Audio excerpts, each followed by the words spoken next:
I love you କେତେ ସହଜରେ ଆମେ କହିଦିଅନ୍ତି ନା ଆଇ ଲଭ୍ ୟୁ। ଆକ୍ଚୁଆଲି ଆମେ କ'ଣ ସତରେ ଆଇ ଲଭ୍ ୟୁର ମାନେ ଜାଣିଛନ୍ତି?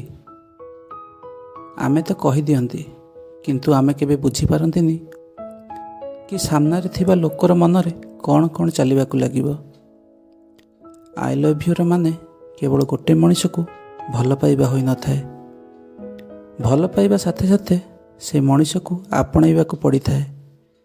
ସେ ମଣିଷ ଯେମିତି ବି ହେଉନା କାହିଁକି, ବେଶୀ କଥା କହିଲା ବାଲା, କମ୍ କଥା କହିଲା ବାଲା, ତା ରଙ୍ଗ ଯେମିତି ବି ହେଉନା କାହିଁକି, ତା ଚେହେରା ଯେମିତି ବି ହେଉନା କାହିଁକି, ତା ପର୍ସନାଲିଟି, ତା ଆଦତ, ତା ସାଥିରେ ଯୋଡ଼ି ହୋଇଥିବା ଛୋଟ ଛୋଟ କଥା, ସେ ସବୁକୁ ଆପଣେଇବା ଆଉ ମାନି ନେବା କି ଏବେ ଏ ମଣିଷଟି ମୋର ସବୁ କିଛି, ଏହା ଛଡ଼ା ଆଉ କେହି ବି ନୁହେଁ।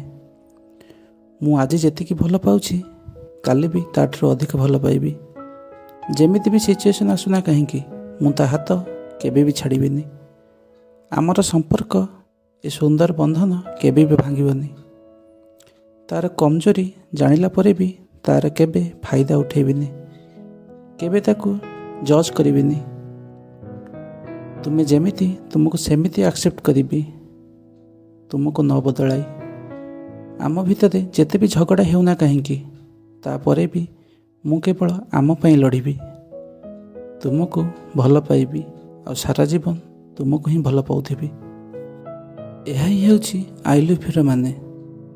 ପ୍ରେମ ଏକ ସୁନ୍ଦର ଅନୁଭବଟିଏ, ଏହାର ସୁନ୍ଦରତାକୁ ଦାଗ ଲାଗିବାକୁ ଦିଅନ୍ତୁନି।